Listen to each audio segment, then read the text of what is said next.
Hi friends, welcome to Mahathi Sairam channel.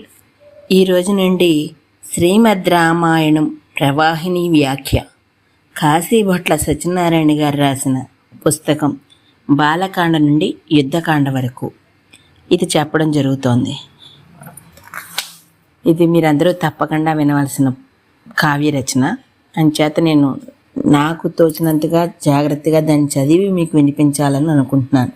అందరికీ చదివే అవకాశం ఉండదు కదా, దానికోసమే. అవకాశం అంటే సమయం అన్న ఉద్దేశం, అంతకన్నా వేరేం కాదు. ఒక రోజున వాల్మీకి మహర్షి మధ్యాహ్నికాన్ని పూర్తి చేసుకుని తామసా తీరం నుండి వస్తున్నారు. స్వాధ్యాయంలో ఉన్నారు. రుక్కుగానం మాధుర్యాన్ని అనుభవిస్తున్నారు. అనుసరిస్తున్న శిష్యులు అందుకుంటున్నారు. మార్గమంతా వేదగాన ప్రతిధ్వనిలా కోకిల గానం. మహర్షి నడక ఆగిపోయింది. శృతికి స్వరం తప్పినట్లయింది. వేదం నుండి విడివడిన స్వరంలా ఒక చెట్టు మూల ఒక ఆవిడ వనదేవతకు దుఃఖమేమిటా అని మహర్షిగా ఆశ్చర్యం వేసింది. చెమ్మగిల్లిన కంటిని ఒత్తుకుంటున్న ఆమెను చూసి ఎవరమ్మా అన్నారు.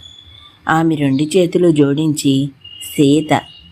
సీత అంటే శ్రీరాముడు. అవునండి. దశరథపుత్రుడు. అవునండి. కౌసల్యానందవర్ధనుడు. ఇప్పుడు కాదేమోనండి. ఏమిటి, ఎందుకు ఇలా ఉన్నావు? విహారానికి వచ్చారా? కాదండి, పరిత్యజించబడ్డాను. లంకావాస అపవాదుకు గురి అయి ఇక్కడ వదిలివేయబడ్డాను. తల్లి నువ్వు? అవునండి, పూర్ణ గర్భను. కాదు తల్లి, కఠోర గర్భవు. మహర్షి ఆలోచనలు గతంలోకి వెళ్ళిపోయి తాను చిత్రకూటంలో ఆశ్రమ నిర్మాణం చేసుకుని ఉన్న రోజులు, శ్రీరాముడు సీతాలక్ష్మణులతో వనవాసం చేస్తున్న రోజులు, తన ఆతిథ్యంలో ఉంచుకుని ఆనందించిన రోజులు, తండ్రిని సత్యవాక్ పరిపాలకుణ్ణి చేయడానికి వచ్చినవాడు, పినతల్లి ఆకాంక్ష మేరకు రాజ్యభోగాన్ని తమ్మునికి అందించి తృప్తిపడ్డవాడు, భర్తే సర్వస్వమనుకుని పుట్టినింటిని మెట్టినింటిని భోగభావనను వదిలివచ్చిన సహధర్మచారిణికి అవలంబమైనవాడు,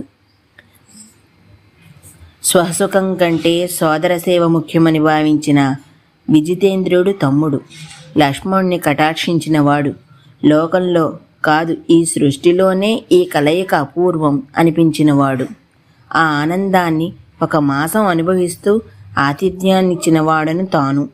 మహర్షి మౌనంలోంచి బయటకు వచ్చారు.